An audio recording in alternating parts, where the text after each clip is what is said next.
Boa tarde. Boa tarde, você.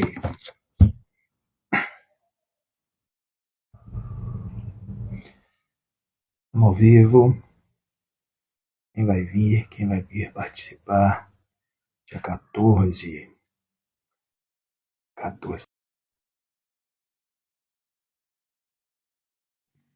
Dia 9. Dia 9.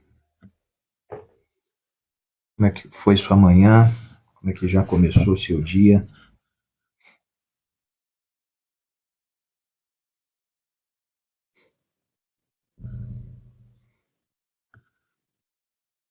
Estamos aí nesse desafio. Vamos ler a Bíblia em um ano. É possível? É totalmente possível. Totalmente possível. E alguém deixou isso mais fácil para todos nós. Sistematizou isso, colocou isso de uma maneira mais dinâmica. Porque uma coisa é eu falar com você assim, vamos ler a Bíblia, e não te mostrar como fazer. Agora, quando alguém mostra isso, isso torna que mais pessoas possam fazer isso de uma forma muito tranquila. E o que acontece? Nós temos hoje N maneiras aí de você ler a Bíblia em um ano. Você pode ler até mais de uma vez. Amém, mãe? Bem-vinda. Você tem mais de uma maneira. A questão não é se você consegue fazer, é se você quer fazer. Né? E temos aí já hoje dia 9, né? É o 9º dia. Nós estamos aí nesse desafio. Já temos algumas pessoas já bem engajadas, bem conectadas aí nesse desafio. E eu creio que essa é uma tribo que vai crescer. Essa é uma tribo de pessoas que vai crescer. Pessoas que amam a palavra, pessoas que realmente querem ter a palavra todos os dias na sua vida, pessoas que querem realmente não só aprender, mas também trazer a aplicabilidade, trazer a palavra na prática todos os dias. Então, é disso que se trata. É um grupo de pessoas que se juntou para construir isso de uma forma bem dinâmica. Eu estou aqui apenas para poder realmente te impulsionar nisso. Você que já chegou aí, vai no aviãozinho, envia para mais pessoas, vamos convidar pessoas para vir participar, né, para estar com a gente agora nessa tarde. Normalmente isso aqui acontece sempre às 6h30 da manhã. Porém, ontem eu já estava com tudo pronto, aí na hora de deitar que eu me lembrei, eu falei, tem um compromisso amanhã cedo. Aí na hora que eu olhei, eu falei, justamente na hora que eu vou estar saindo de casa é a hora que a gente começa a live, 6h30 da manhã. Aí eu preferi remarcar do que não fazer. Poderia, né, ter essa opção de não fazer e pular esse dia ou fazer mais tarde. Eu falei, já está tudo pronto, vamos reprogramar para fazer mais tarde. Então, a live que aconteceria hoje pela manhã está acontecendo agora. Então, vamos lá, compartilhar naquilo que nós estamos falando hoje. Hoje é o dia 9, né? A Bíblia, se você não conhece ainda essa aqui, ó, a mestra, ela sempre tem essa capa? Não. É uma Bíblia 365. O que isso aponta? Ela foi feita para ser lida em 365 dias. Aí no feed eu coloquei a leitura da semana. Se você entrar aí no feed do Instagram, tá lá a leitura da semana. Se você não tem a Bíblia ainda, você consegue pegar lá os textos e fazer a sua leitura. Isso para quê? Porque aqui eu não quero ler a Bíblia com você, eu quero compartilhar coisas que fazem referência a esse dia. Trazer um pouco mais de luz e esclarecer algumas coisas que de repente passa batido aos seus olhos. E qual que é o tema para esse dia de hoje, né? Que o nome, né? Vamos colocar um nome para essa live aqui de hoje. Nós vamos colocar o seguinte nome. Qual que é o nome? O nome sumiu aqui no meio de tanta coisa, né? Mas guerreiros são forjados na tempestade. Basicamente é isso, sabe? Guerreiros são forjados na tempestade. Então, o que acontece? Se guerreiros são forjados na tempestade, eu não posso fugir da guerra. Eu não posso fugir da guerra, eu não posso fugir da tempestade. Muitas vezes nós oramos para que chova, mas quando vem a chuva, uma das consequências da chuva é a lama. Então, eu não posso fugir da tempestade, porque guerreiros, né, o verdadeiro marinheiro, ele é feito na tempestade. Isso aí, Gisele, guerreiros são forjados na tempestade. Vou fugir da tempestade? Não. Irmão, o que nós precisamos entender? Porque muitas vezes estamos passando por momentos de luta, estamos passando por momentos que nos desafiam. Aí há uma tendência em se sentir intimidado e querer recuar. Quando o Espírito Santo é derramado em Atos 2, a igreja primitiva começa a provocar um alvoroço na cidade. Um alvoroço. Eles foram vistos como atormentadores, porque onde eles passavam, eles causavam algo. Aí o que acontece? Eles começaram a ser perseguidos. E aquela perseguição, ela gerou o quê? Ela era para intimidar e fazer com que eles parassem. Porém, a palavra mostra que eles se uniram para orar. E não foi para orar para Deus remover a perseguição. Eles oraram basicamente pedindo uma única coisa: Deus, sabe isso que o Senhor nos deu, que colocou a nossa vida nesse olho do furacão, no meio de toda essa confusão? Sabe isso que o Senhor nos deu, essa ousadia, essa intrepidez, esse poder do Espírito Santo que o Senhor nos deu, que nos colocou nesse lugar de viver isso que nós estamos vivendo? Nos dê mais disso. Nos dê mais daquilo que provocou isso na nossa vida. Então, o que você entende com isso? Eles não pediram para Deus remover a dificuldade. Eles pediram para que Deus aumentasse a capacidade. E de repente, o que você está vivendo hoje, você fala assim: mestre, eu estou sendo intimidado, eu estou sendo encurralado, eu quero voltar para trás, eu quero desistir. Não desista não, querido. Guerreiros são forjados na tempestade. Não é questão de você pedir Deus para remover o que está te pressionando. Mas que você saiba pedir. E que a sua oração, o seu pedido seja: Deus, me dê mais poder para suportar. Pai, que toda a pressão que eu estou sentindo libere mais unção na minha vida.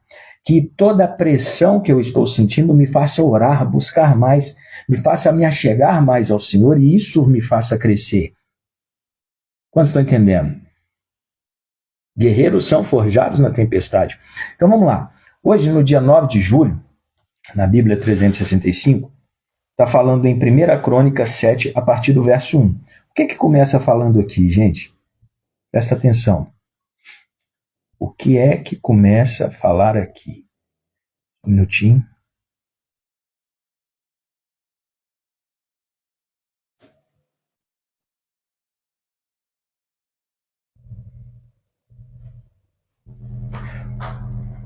O que é que começa falando? Fala assim, começa falando dos filhos. Nós estamos lendo as genealogias. E na genealogia, dá para tirar alguma coisa de aprendizado aqui? Dá. Então é isso que você tem visto aí já desde segunda-feira. E hoje é quarta-feira. Fala, filho.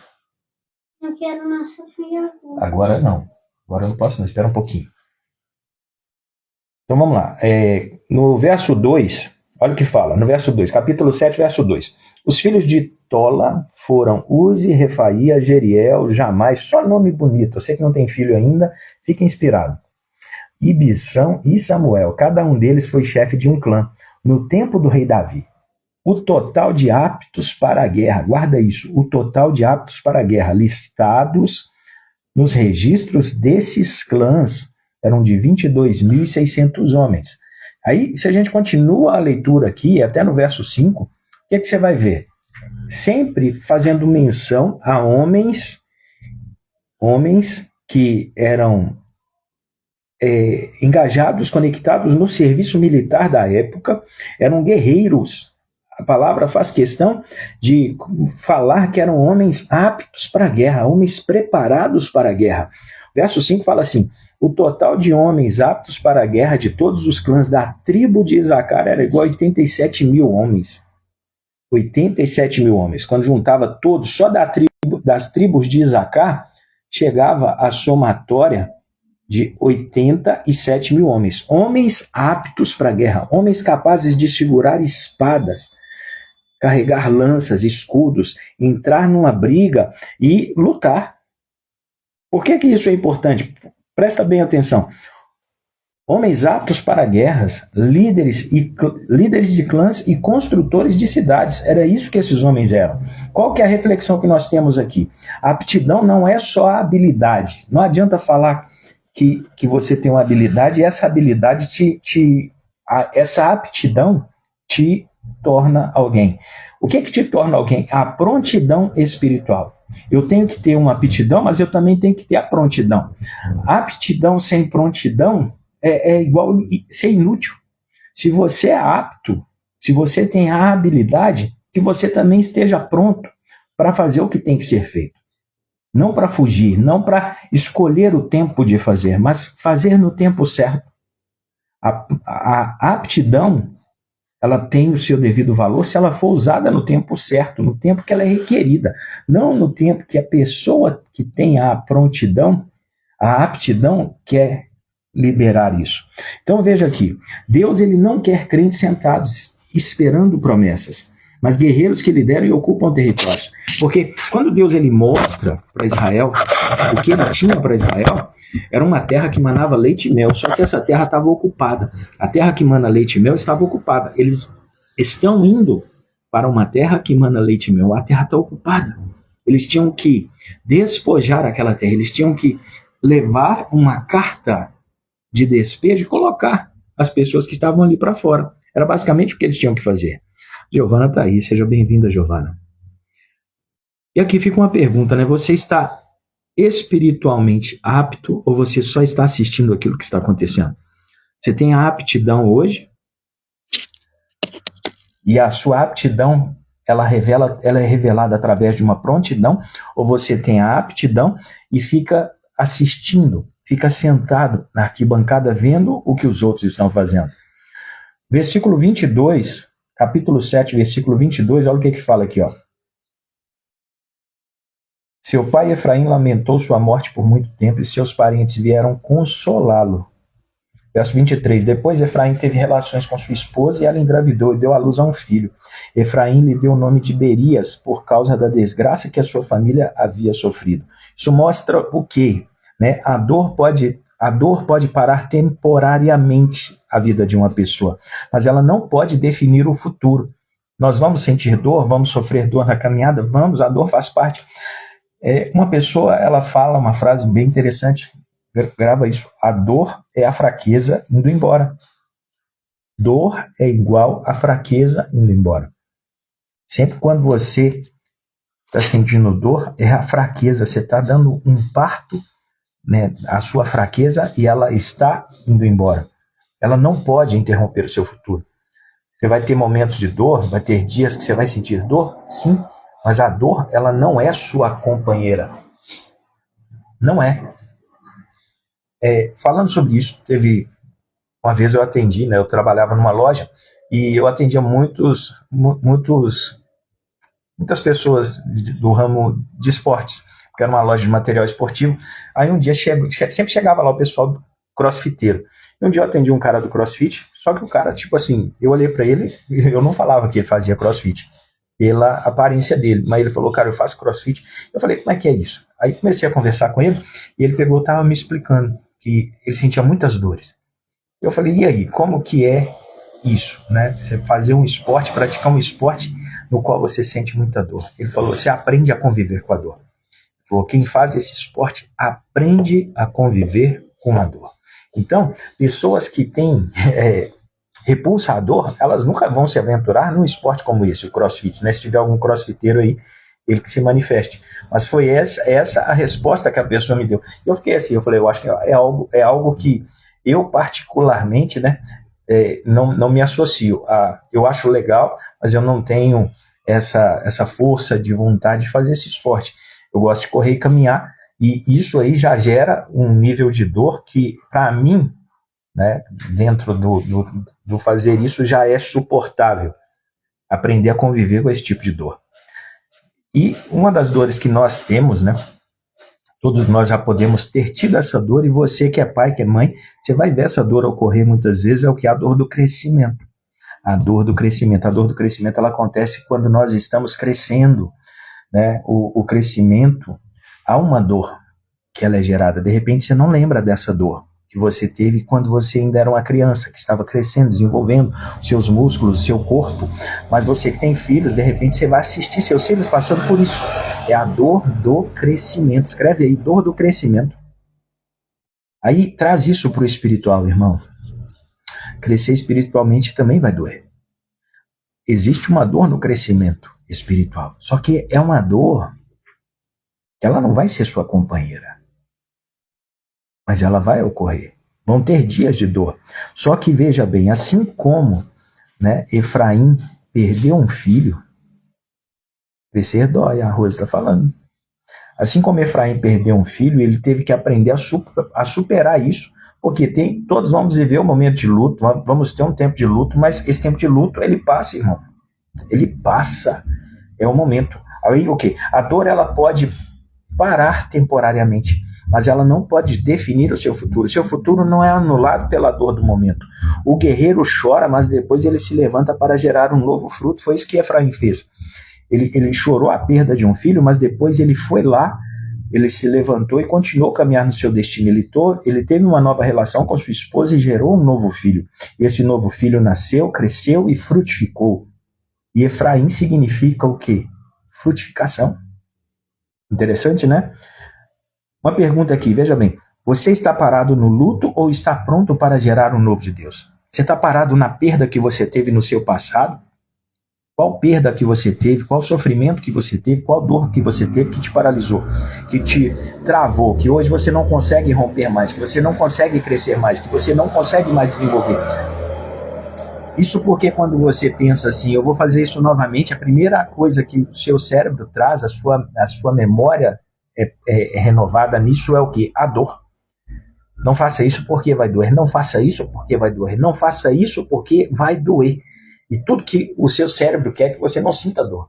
E você pega, fica travado, só que você fica travado, parado, estagnado, não cresce, não rompe, não desenvolve, não faz mais nada. Então, isso não é o que Deus tem para nós, irmão. Terceira coisa, né? Terceiro insight aqui para você pegar. 1 Crônicas 8, no verso 1. 1 Crônicas 8, no verso 1. Olha o que fala. Não é no verso 1, no verso 13, tá? 8:13. Olha o que fala aqui, ó. Berias e Sema, todos eles foram chefes de clãs que habitavam em Aijalon. Eles expulsaram os moradores de Gate, e ocuparam o território. Por quê? Deus tinha entregado um território para eles. Eles tinham que entrar naquele território, batalhar, eles tinham que colocar as pessoas para fora. O que já era garantido espiritualmente da parte de Deus, que a vitória era deles. Só que entrar no território e remover o inimigo era por conta das tribos. Eles tinham que ir lá. A terra manava leite e mel, mas ela não estava vazia, ela não estava sozinha.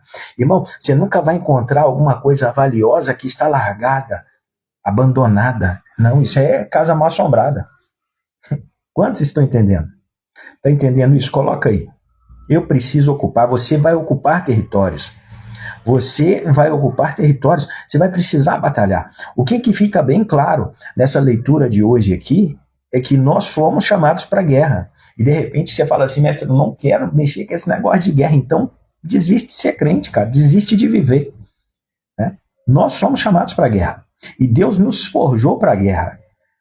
Existe lá no, acho que é capítulo 99 de Salmos, fala da palmeira. Ei, presta atenção, a palmeira, ela enverga, mas ela não quebra, ela se dobra, mas ela não quebra, ela tem resistência, ela tem resiliência, ela tem uma tenacidade, uma capacidade de se esticar. Eu e você somos assim. Tem coisa que você fala assim, isso aqui tá doendo, vai doer, mas não vai te quebrar. E se quebrar, Deus faz de novo e te faz melhor. Amém? Você é daqueles que se dobra, mas não se quebra. Guarda isso. Você pode se dobrar. E cada vez que você se dobra, você é renovado, porque você se dobrou, você dobrou seu joelho, você aproveita que já está dobrado, você clama mais alto, boca no pó. Pai, me ajuda, entra na minha luta. Foi o que nós vimos ontem. E Deus vem e entra na sua luta, porque quando você apresenta as suas lutas diante de Deus, irmão, é como se você chamasse ele, Pai, vem lutar por mim. Vem lutar por mim. Aí você já viu naquelas lutas... Antigamente tinha as lutas livres, ainda tem, né? Eu sei que é uma coisa encenada, coreografada, mas qual que era o legal? A pessoa que estava dentro do ringue lutando, ela começava a apanhar e de repente ela levantava a mão assim e o parceiro que estava do lado de fora do ringue, quando ele batia na mão, ele podia entrar no ringue e lutar aquela luta por ele, no lugar dele. É isso que envolve eu e você aqui. Nós estamos no ringue, nós estamos batalhando. Aí, quando o inimigo ele pensa assim, que nós estamos sendo quebrados, não, nós estamos nos envergando, nós estamos nos dobrando, mas não estamos sendo quebrados. E é nessa hora que você ergue as mãos e clama ao Senhor, e Deus vem, toca na sua mão e fala, agora a luta é comigo. Ele entra no ringue, Ele vai lutar essa luta no meu lugar, no teu lugar. Ele vai nos revestir, ele vai nos renovar. E de dobrados, prostrados, ele nos coloca de pé novamente, mais fortes, renovados na sua força e no seu poder. Quantos estão entendendo? Fala aí comigo, pessoal. Vai nos comentários. Você está passando por tempo de guerra? Você tem passado por tempos de luta? Isso tem te desafiado? Isso tem te confrontado? Porque se tem, presta atenção. O que é que Deus está falando conosco? Dentro de uma leitura diária. É tempo de lutar? É. Não peça para diminuir a luta. Peça para que eu aumente a sua capacidade. Rose, peça para que Deus aumente a sua capacidade. Gisele, peça para que Deus aumente a sua capacidade. Quem mais está aí? Minha mãe está aí também? Mãe, peça para que Deus aumente a sua capacidade. Quem mais está aí? Giovana, está aí, Giovana? Deus aumenta a sua capacidade, Giovana. Não peça para diminuir a luta, peça para aumentar a sua capacidade. Nós só podemos ter vitória se passamos pela luta, entende? Em Cristo nós somos mais que vencedores, justamente isso, Rose. Nós entramos em uma luta que já foi ganha por Ele, entendeu? Só que nós precisamos estabelecer a vitória. Precisamos estabelecer a vitória, remover o inimigo do lugar que não é dele mais. Mas ele está ocupando esse lugar, Adriano, está ocupando porque você não chegou para tomar posse. Chega e toma posse onde que ele entrou na sua vida, que área da sua vida que ele está atormentando, que ele está deitando e rolando, e você fica de fora assistindo, intimidado, cai para cima. Você é um guerreiro, e guerreiros são forjados aonde? Onde, Gisele? Na tempestade. É no meio da tempestade. De repente você está vivendo o dia do olho do furacão. O olho do furacão é onde as coisas são mais intensas. Terceira coisa, então veja bem, não basta conquistar, é preciso manter pureza e autoridade no território. Eu ocupo o território, eu limpo o território. Lembra o que é que Josias fez? Quando ele assumiu o trono, ele descobriu que estava tudo uma bagunça, ele foi lá e limpou tudo, ele limpou a geografia, ele fez uma limpeza em todo Israel, no contexto espiritual. Ele trouxe uma reforma espiritual. É isso que nós temos que fazer. Ocupação espiritual exige firmeza. Aí, uma pergunta para você: quais moradores você ainda tolera na sua vida? Quais os moradores você ainda tolera na sua vida? Porque a sua vida é essa terra. Só que Jesus, ele veio e ocupou lugar na sua vida. E de repente ele está no seu coração, mas ele ainda não chegou em determinadas áreas da sua vida. Que ele possa preencher todas as áreas da sua vida. Que você possa entregar toda a sua vida e falar: toda a minha vida pertence a ti. Meu relacionamento, meu casamento, minha vida emocional, minha vida financeira, minha vida profissional, todas as áreas da minha vida são tuas. Pai, e que haja vitória em todas as áreas da minha vida, porque todas as áreas da minha vida são tuas. Agora vamos lá, capítulo 8, no verso 40, de 1 Crônicas. Verso 40, olha o que fala. Todos os filhos de Ulão foram guerreiros, valentes e arqueiros habilidosos. Eles tiveram muitos filhos e netos, 150 ao todo. O que é que esse verso fala? Da valentia espiritual que se multiplica nas gerações. Não é algo apenas para que nós possamos ser assim e os nossos filhos, a nossa descendência, não tenha esse mesmo espírito, essa mesma revelação. Eles podem ser que não precisem lutar as mesmas lutas que nós lutamos hoje, porque se nós lutamos, nós vencemos. Eles vão ter novas lutas, eles vão ter novos desafios, diferentes dos desafios que nós temos hoje, mas que nós possamos entender e preparar essa geração. Veja bem, o guerreiro não busca só a vitória pessoal, mas um legado de coragem. Transferir um legado de coragem. Pergunta para você: o que sua vida vai deixar para aqueles que vêm depois? O que você está edificando? O que você está construindo? O que você está estabelecendo como um legado? Herança é o que você entrega nas mãos da pessoa para ela usufruir, mas legado é algo que você constrói dentro da pessoa. O que você está construindo como legado na vida dos seus filhos. 1 Crônicas 8, no verso 28, olha o que fala aqui no verso 28, irmão. Esses foram os chefes dos clãs conforme listados em seus registros genealógicos. Todos moravam em Jerusalém. O que é que mostra isso? Todos estarem morando em Jerusalém. A unidade fortalece o propósito. O guerreiro isolado se torna uma presa fácil. De qual tribo você é? Qual tribo você pertence? Quem é o povo que Deus te chamou para caminhar junto? Caminhe junto, irmão. Não fique à beira do caminho, não fique à deriva, não fique assistindo, mas participe, né? Se integre, faça parte. A unidade sempre vai fortalecer o propósito. Uma pergunta para você: você constrói unidade ou vive isolado? Você está construindo, vivendo a unidade? Porque qual a importância de viver a unidade? Salmo 133. O que fala no Salmo 133? É o Salmo da unidade. Deixa eu abrir aqui só um minutinho. Salmo 133. Minutinho. Me fugiu aqui o verso da memória. Salmo 133, verso 1. Cântico da romagem de Davi. Cântico da romagem de Davi. Como é bom e agradável viverem unidos os irmãos. Quando há unidade, o que vai acontecer? Como é bom e agradável viverem unidos os irmãos. É como óleo precioso sobre a cabeça, o qual desce para a barba de Arão, e desce para a gola de suas vestes. É como orvalho de Hermon que desce sobre os montes de Sião. Então presta atenção, onde há unidade, o que vai acontecer? O verso termina falando assim: ali ordena o Senhor a sua bênção e vida para sempre. Onde há unidade, irmão, Deus ordena, Ele decreta a bênção, Ele decreta a vida. Então, não há vida no isolamento, não há bênção no isolamento. Mas quando nós desenvolvemos, construímos uma unidade, assim como o Senhor nos chama a viver, nós vamos experimentar da bênção. Nós vamos experimentar de uma vida uma vida corporativa, uma vida que é liberada sobre o corpo de Cristo. Aí nós entramos agora no Novo Testamento. No Novo Testamento hoje, o que acontece? Atos 27, no verso 1. O que a passagem está falando? O que o texto hoje do Novo Testamento está falando?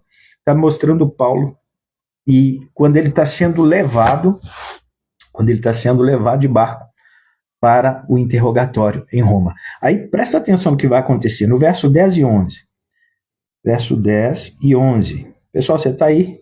Manifesta aí, reage. Você está entendendo o que Deus está falando aqui hoje? Está falando conosco aqui. Guerreiros são forjados na tempestade. Agora vai fazer sentido para você o título de hoje. No verso 10. Veja bem. Disse ele: senhores, se prosseguimos, vejo que teremos problemas adiante. Haverá um grande prejuízo para o navio e para a carga, e perigo para a nossa vida. Mas o oficial encarregado dos prisioneiros deu mais ouvidos ao capitão e ao proprietário do navio que a Paulo. O que esse texto mostra? Paulo ele tentou avisar daquilo que iria acontecer se eles prosseguissem viagem, porque já havia uma previsão de uma grande tempestade que iria acontecer. Porém, Paulo vem e traz a previsão e ele é ignorado. Quem foi considerado? O capitão e o proprietário do navio. Paulo, que era uma voz profética de Deus naquela embarcação, foi totalmente ignorado. O que isso fala? Obediência espiritual parece loucura para quem confia só na lógica. Por quê? Ter o discernimento é uma arma na guerra espiritual.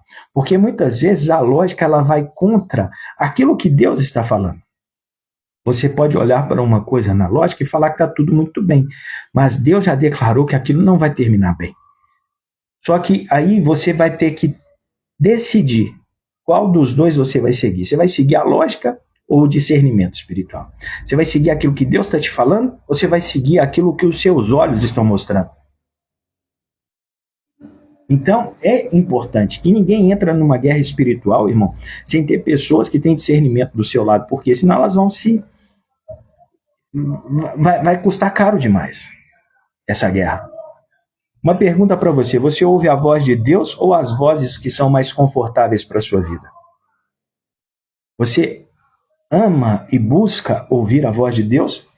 Ou você quer ouvir vozes que falam aquilo que você quer ouvir? Vozes que vão realmente de encontro à sua vontade, não à vontade dele.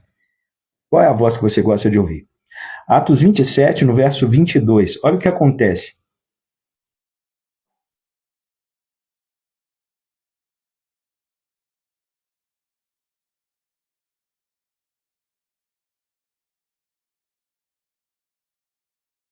Vamos lá no verso 22, só um minutinho. Porque ali eles vão seguir. Aí quando chega no verso 14, Atos 22, 14, olha o que acontece. Eles estão seguindo, mas aí fala o texto assim, ó, mas o tempo mudou de repente e um vento com força de furacão chamado Nordeste soprou sobre a ilha e nos empurrou para mar aberto. E é interessante porque o porto onde eles estavam ancorados, irmãos, você não tem noção qual é o nome do porto onde eles estavam ancorados. No verso 8 fala que o porto, fala assim, ó, costeamos a ilha com grande esforço, até chegarmos a bons portos. Eles chegaram em bons portos. Onde eles estavam ancorados, quando vem essa previsão, era um lugar chamado Bons Portos. Então eles zarpam, eles saem de bons portos para ir para o seu destino. Só que no meio o tempo vira, que foi justamente aquilo que Paulo trouxe como previsão que iria acontecer. Mas a voz de Deus foi ignorada, e a voz do capitão e do dono do navio, que só pensava no dinheiro, no recurso financeiro que iria entrar quando completassem a viagem, essa voz foi ouvida, a voz da lógica, a voz da razão, a voz da ganância. Essa voz foi ouvida. Aí o que acontece? Quando eles zarpam de bons portos, o tempo muda de repente. Um vento com força de furacão, chamado Nordeste. Isso aqui que é muito louco. Porque quando você vê a passagem de Ezequiel 37, quando fala do vale de ossos secos, quando você faz a leitura do texto, lá vai falar que depois que o profeta ele ora, profetiza, que os corpos se reanimam e se realinham, eles estavam sem vida. E Deus fala para o profeta para liberar o espírito, ele libera o espírito, mas Deus também fala assim, agora chama os 4 ventos. Guarda isso, os 4 ventos. Os 4 ventos do Espírito. Quais são os 4 ventos do Espírito? O vento do sul, do leste, do oeste e do nordeste. Do norte. Norte, nordeste. Então, qual que é o vento que sopra com força aqui sobre a embarcação de Paulo? É o vento do nordeste. Soprou sobre a ilha e nos empurrou para mar aberto. Como marinheiros não conseguiam manobrar o navio para ficar de frente ao vento. Eles desistiram e deixaram que fosse levado pela tempestade. Eles foram levados pela tempestade. Imagina aquela tempestade que vem com tanta força, com tanta capacidade, que você tenta ir contra ela, mas chega um dado momento você fala, cara, eu não consigo resistir, eu vou deixar ela me levar. E você é levado por ela e só para onde ela quer. Foi isso que aconteceu com eles. Verso 20 fala assim, a tempestade terrível prosseguiu por muitos dias, escondendo o sol e as estrelas, e até que perdemos toda a esperança. O que aconteceu aqui? Eles foram lançados em um lugar, no meio do mar, em tempestade, e bateu um tempo de trevas, de escuridão tão gigante quando eles estavam naquele lugar, que se escureceu, o sol se escureceu, a lua se escondeu, as estrelas se apagaram. E eles ficaram naquele barco, eles não conseguiam enxergar uma mão, um palmo à frente do seu nariz. Eles não conseguiam ter essa visão. E o que gerou isso? O texto termina falando que até que perdemos toda a esperança, ou seja, toda a esperança foi tirada do coração deles. E eles ficaram naquele lugar à deriva. E o que vai acontecer aqui, a gente só vai ficar sabendo no dia de amanhã. Mas o que você precisa entender? Os guerreiros são forjados na tempestade. Guerreiros de verdade são forjados na tempestade.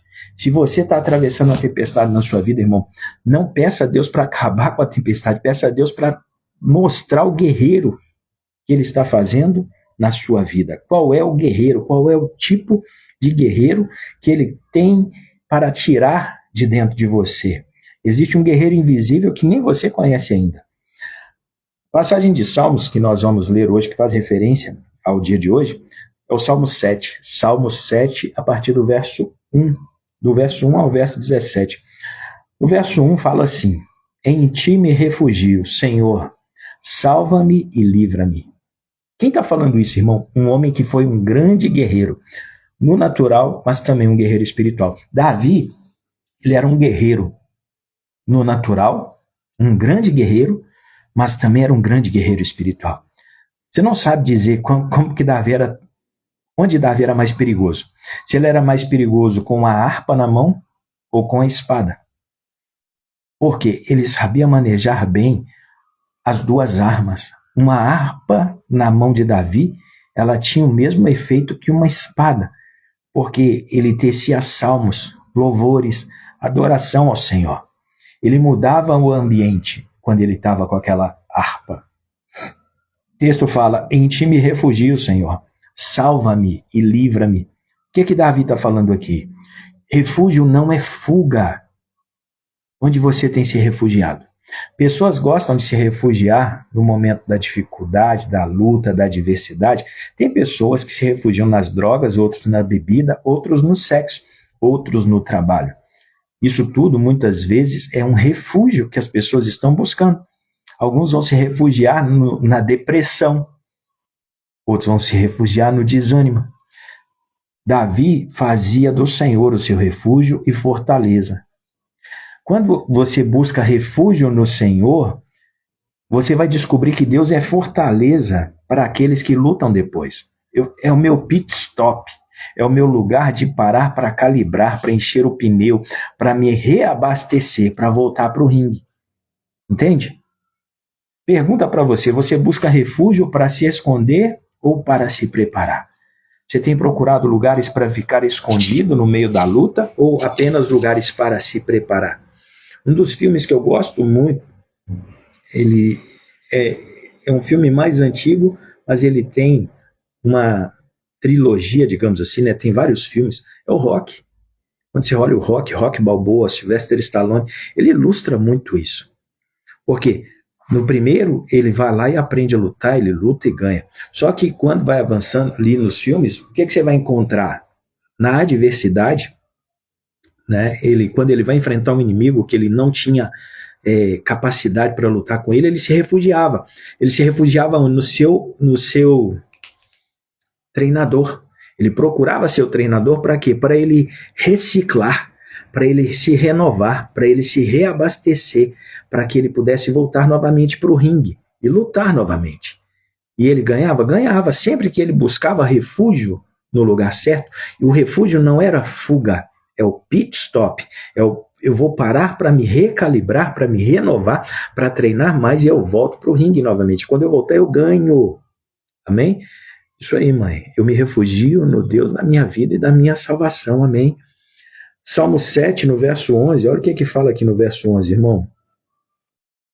Verso 10 fala assim, ó: Deus é meu escudo, ele salva aqueles que têm coração íntegro. Quem é o meu escudo? Deus. Escudo é aquilo que me protege. Estão atirando em mim, estão falando de mim, estão vindo sobre mim. Eu tenho um escudo. Deus é o meu escudo. É isso que Davi declara. Deus é o meu escudo. Verso 11, olha o que ele fala. Deus é justo juiz. Todos os dias ele mostra a sua ira contra os perversos. O que Davi está mostrando aqui? Deus lida com o inimigo da sua maneira, não da minha maneira, não da sua maneira. Descansar na justiça dele é também um ato de guerra. O meu general é Cristo. O nosso general é Cristo. Então é descansar. Ele sabe como lidar com os nossos inimigos. Uma pergunta para você. Você confia no juiz ou quer lutar tudo sozinho? Você confia que o seu general é Cristo? E se Cristo é o seu general, irmão, você não vai perder nenhuma batalha. Você pode perder a guerra, mas a batalha não. Você pode ter perdido uma guerra, mas a batalha final não. A batalha final você vai lograr o êxito. Verso 15. Salmo 7, no verso 15. Olha o que fala. Isso aqui é muito sério, presta atenção. Ui, descarregou. Só um minutinho. Meu tablet descarregou. Júlio. Aí eu vou no analógico. Eu estava no tablet, agora eu vou no analógico. Júlio, dia 15. Está abençoando sua vida hoje, irmão? Me fala aí nos comentários. essas reflexões do dia de hoje estão abençoando a sua vida? Conta para mim.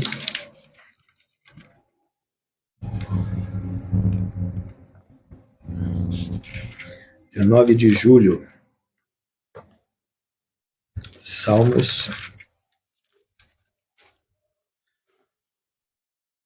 7, no verso 15. Olha o que fala aqui, irmão.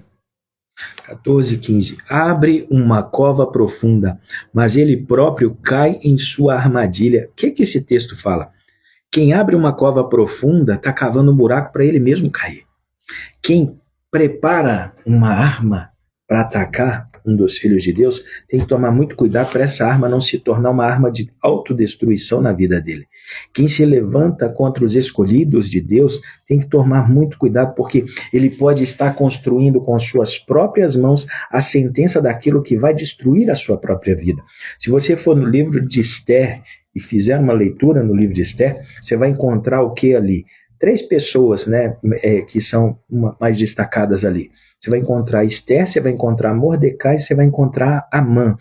Dos 3, o que vai acontecer? A palavra mostra que Amã constrói uma arma para destruir. Ele fez uma conspiração para matar todos os judeus, mas além de ter feito essa conspiração para matar todos os judeus, ele também ele quer matar primeiro o judeu Mordecai. Ele constrói uma forca para matar o judeu Mordecai. O que acontece? Quando a forca estava preparada e ele falou assim, eu quero matar ele hoje, ele vai entrar na presença do rei para tentar ali conversar com o rei, pedir a cabeça de Mordecai. O que acontece na noite anterior? O rei perde o sono. O rei perde o sono e ele pede para ler as cartas que são escritas, as crônicas, os memoriais, os feitos notáveis que aconteceram no seu reino. E o escrivão está ali lendo para o rei. Enquanto ele lia para o rei, é citado que Mordecai, o judeu, havia feito algo que salvou a vida do rei, porém, ele não recebeu nenhuma recompensa, nenhum reconhecimento. Isso mostra que o quê? Que Deus nunca fica devendo nada a ninguém. O rei nunca fica devendo nada a ninguém. Aí, o que acontece? Naquele momento, Amã está chegando para pedir a cabeça da pessoa que o rei acabou de decidir no coração que ele iria honrar. E Amã saiu de casa e deixou uma forca de 50 côvados de altura, pronta para enforcar o judeu Mordecai. Só que quando acontece dele chegar ali, o rei estava com o coração pronto para abençoar o judeu. E ele tira da boca do inimigo a maneira que ele poderia honrar o judeu Mordecai.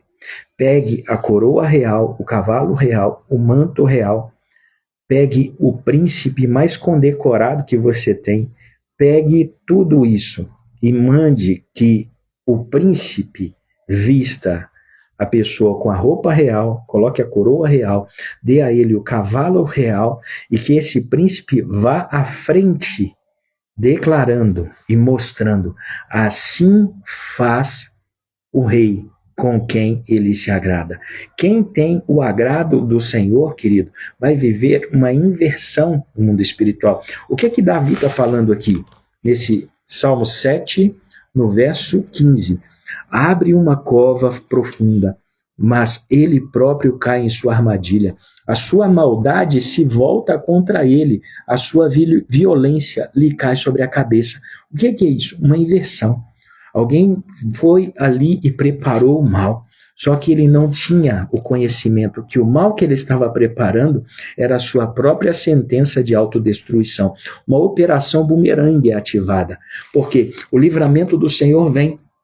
Aquilo que foi feito contra nós não trabalha mais contra nós. Nós tomamos autoridade no mundo espiritual e declaramos uma inversão. Nenhuma arma forjada contra nós prosperará. Nenhuma língua que se levantar contra nós em juízo prosperará, avançará. Mas nós calamos, silenciamos no mundo espiritual toda voz contrária, toda língua que tem se levantado contra a nossa vida, trazendo juízos contrários, sentenças contrárias, palavras contrárias. E nós declaramos uma inversão. Tudo que vinha contra nós a partir de agora trabalha a nosso favor. Tudo que operar estava contra as nossas vidas, em qualquer área, em qualquer sistema, nós declaramos que isso é paralisado e a partir de agora começa a trabalhar a nosso favor. Tudo que veio para nos fazer mal vai nos fazer bem. Tudo que veio para nos roubar vai nos prosperar. Tudo que veio para nos diminuir vai fazer nos crescer. Tudo que veio para nos fechar vai abrir portas, vai abrir caminho. Há uma inversão acontecendo, porque o Amã que prepara uma forca para que Mordecai morra, ele foi morto na própria forca. Isso acontece com as pessoas que têm essa má índole. É isso que Davi está falando aqui, presta atenção. Abre uma cova profunda, mas ele próprio cai na sua armadilha. A sua maldade se volta contra ele. Não se preocupe, irmão, com aqueles que estão fazendo maldade contra a sua vida. Você é um guerreiro, você é uma guerreira espiritual, você é forjado no meio da tempestade e de repente você está no meio de uma tempestade terrível, mas deixa eu te falar, existe uma passagem onde Jesus ele fala com os seus discípulos assim, ei, vamos para o outro lado. Só que Jesus fica no monte orando, e ele vê os discípulos descendo, os discípulos descem, eles entram no barco e começam a fazer a travessia. A palavra fala que quando eles estavam no meio, quando eles estavam aonde, Adriano? No meio. Você está entendendo? Coloca nos comentários, estavam no meio. O que é isso? Eles estavam no meio da travessia. Jesus falou, vamos para o outro lado. Só que no meio da travessia, o mar se agitou. Uma grande tempestade se levantou. Aí o que acontece?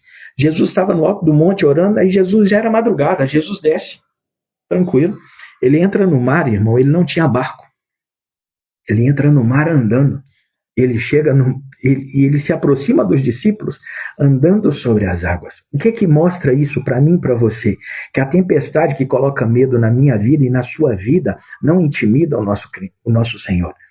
Ele anda sobre aquilo que nos apavora, ele anda sobre aquilo que nos causa medo, ele anda, ele caminha, ele pisa sobre aquilo que tenta colocar pânico, pavor, temor e tremor na nossa vida. Aí o que acontece?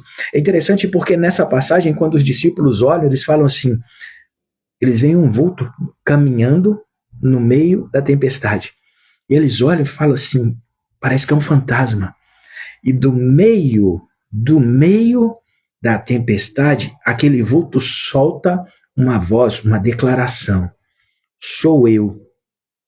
No meio da tempestade, eles escutaram uma voz. Sou eu. Sou eu é a mesma coisa do eu sou.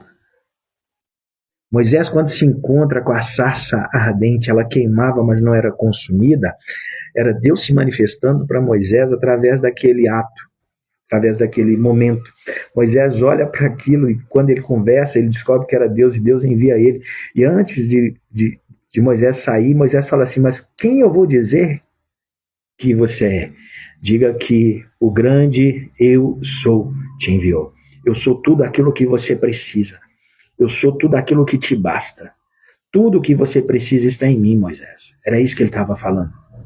Então Jesus, quando vem caminhando sobre as águas da tempestade, guerreiros são forjados na tempestade, e de repente você está como aqueles discípulos estavam naquele dia, naquela madrugada, no meio da tempestade, no meio do olho do furacão, intimidado, com medo do vento, com medo das águas que estão subindo, que estão se elevando, mas no meio da tempestade, quando você olha, você fala, quem poderá me salvar?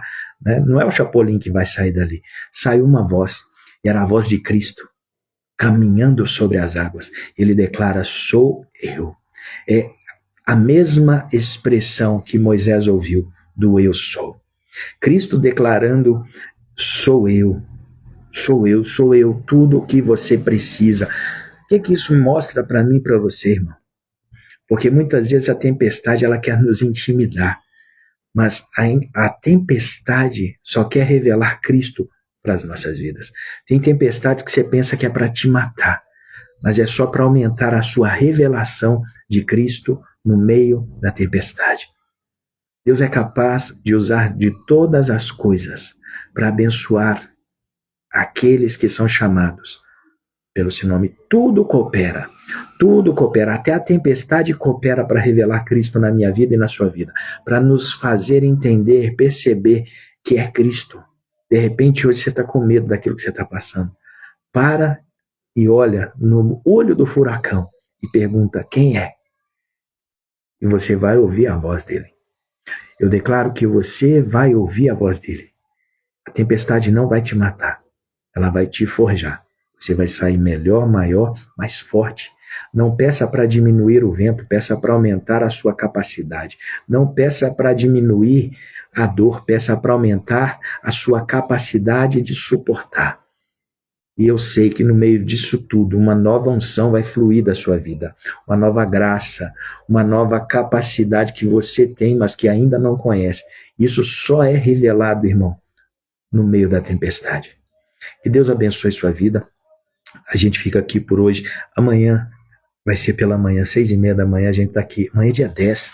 10 dias, hein? Ei, crente, hein? Irmão, quando eu estava pensando, né, nisso tudo e onde que nós podemos chegar, com essa questão, pode parecer simples, mas tem um peso muito grande. E eu creio que Deus se alegra muito disso. Quando os filhos realmente se apegam à sua palavra e começam a ler e a meditar e a valorizar a sua palavra. Eu creio que o Deus se alegra disso. Quando pessoas querem realmente viver, conhecer e viver a sua palavra. Eu creio que há uma grande alegria no coração do Pai.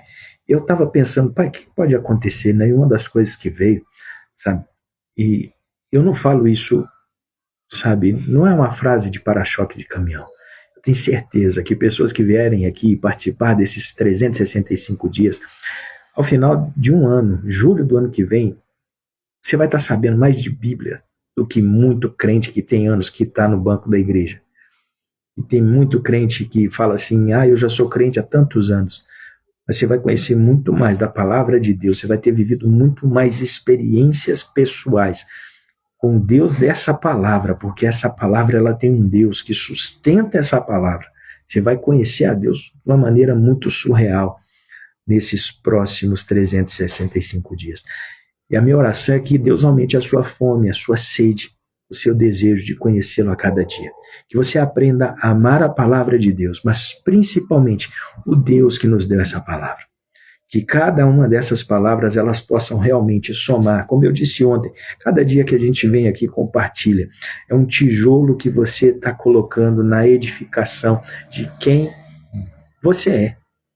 Há uma edificação acontecendo, você está sendo edificado. A edificação não é obra do dia para a noite, é de uma jornada, de uma caminhada. Ninguém constrói nada do dia para a noite. Há uma construção espiritual sendo feita na sua vida. Você vai ser santificado. Cada dia que mais da palavra de Deus entra na sua vida, há uma santificação acontecendo. Você está sendo lavado, limpo pelo poder da palavra de Deus. Então, continua, compartilha com pessoas. Eu sei que existem muitas pessoas que têm um amor pela palavra, mas elas também têm dificuldade, como muitas, de ler a palavra. Elas precisam de constância. E essa constância, muitas vezes, você não consegue sozinho. Você precisa ter alguém que vai pegar na sua mão e vai te direcionar e vai te ajudar. E a minha proposta aqui é essa. É free, irmão. É gratuito. Só que o que eu não posso fazer por você. Então, me ajuda, você que está assistindo, você que vai assistir a gravação, compartilha isso com mais pessoas, para que mais pessoas possam ser abençoadas. Compartilha nos seus stories, envia no direct de outras pessoas e fala com ela, eu tenho sido abençoado participando desse projeto, eu estou aprendendo na Bíblia, sabe, eu estou crescendo espiritualmente, eu estou sendo fortalecido, como nós vimos ontem, no livro de Provérbios de ontem, né? Isso é uma refeição, irmão. Isso é uma refeição espiritual. Provérbio de hoje, para a gente encerrar, olha que fala: o homem que encontra uma esposa encontra um bem precioso e recebe o favor do Senhor. O homem que encontra uma esposa, ele encontra um bem precioso, é Deus favorecendo. Porque muitas vezes os homens, eles vivem aventuras, mas o homem que encontra uma esposa, ele encontrou um bem precioso. Não é uma coisa qualquer que se encontra em qualquer lugar. Você pode ter uma mulher, no caso eu como homem, eu posso encontrar mulher em qualquer lugar. Mas uma esposa eu não encontrei em qualquer lugar. Eu encontrei uma esposa recebendo o favor de Deus. Fui favorecido. Esse ano a gente vai celebrar 18 anos. 18? Acho que é 17. 17 anos de casado. Para a glória e honra do Senhor. Encontrei o favor do Senhor quando Ele me deu a Ana Paula. Em 2008 nós nos casamos. Então, ali foi um momento onde o favor de Deus veio sobre a minha vida. Hoje a gente tem uma família, somos uma família, eu, a Ana, o Abner, o Anthony, e uma família para o Senhor, uma família do Senhor para o Senhor. Então, quem encontra uma esposa, encontra um bem precioso. Se você, conhece aí um homem solteiro, ou então de repente você é casada, manda isso para o seu marido, fala, você precisa ouvir isso. Deus te favoreceu e você de repente não está sabendo o tamanho do favor que Deus colocou na sua vida. Então, compartilha. Isso é a única coisa que eu te peço, compartilha aí com mais pessoas essa live para que mais pessoas possam ser abençoadas. Amanhã, 6:30 da manhã, a gente está aqui, vamos orar, encerrando. Pai, obrigado por esse tempo. Pai, eu não sei das guerras, dificuldades, das lutas espirituais que cada pessoa tem atravessado, mas o Senhor sabe. E o que o Senhor me disse é que guerreiros são forjados na tempestade. Guerreiros são forjados na tempestade. Eu não sei da tempestade que cada um está atravessando, mas eu sei que o Senhor está forjando guerreiros e guerreiras espirituais nesses dias. Eu, Pai, oro para que o Senhor aumente a capacidade, a revelação do Senhor, ela se aumente na vida de cada pessoa. Que mesmo no olho do furacão eles possam olhar e eles possam ouvir, sou eu. Sou eu, assim como os discípulos ouviram, sou eu, no meio da tempestade. A voz do Senhor possa trazer paz aos corações, possa trazer direção, possa trazer uma paz que excede a todo entendimento e saber que é o Senhor, no meio da tempestade, que está forjando a vida de cada um. Pai, eu oro para que a bênção do Senhor aumente a cada dia na nossa vida. Aumenta a sede, aumenta a fome no nosso coração, no nosso espírito, e que possamos a cada dia, ao longo desses 365 dias que foram propostos, estarmos sim ávidos por conhecer a Tua palavra, mas principalmente o Deus que está por trás e que sustenta toda essa palavra. Revela-te a nós, revela-te no momento da leitura, nesse momento que estamos compartilhando, ao longo do dia, ao longo da noite, se revele a nós. Queremos te conhecer, assim como Jó declarou, vamos declarar. Antes nós te conhecíamos apenas de ouvir falar, mas agora os nossos olhos te veem, que possamos te ver, que possamos te ouvir, que possamos ser tocados pelo Senhor a cada dia. Abençoa cada vida, cada casa, cada família. Abençoa, Pai, a tarde de trabalho, o restante desse dia, que cada vida seja abençoada, marcada pelo Senhor de uma forma genuína nesse dia. Essa é a minha oração em nome de Jesus. Amém, amém e amém. Irmão, Deus abençoe você. Amanhã, 6:30 da manhã, a gente está junto. Compartilha isso, convide pessoas para participar, para vir, seja chato se for necessário, um dia essa pessoa vai te agradecer. Amém? Deus te abençoe.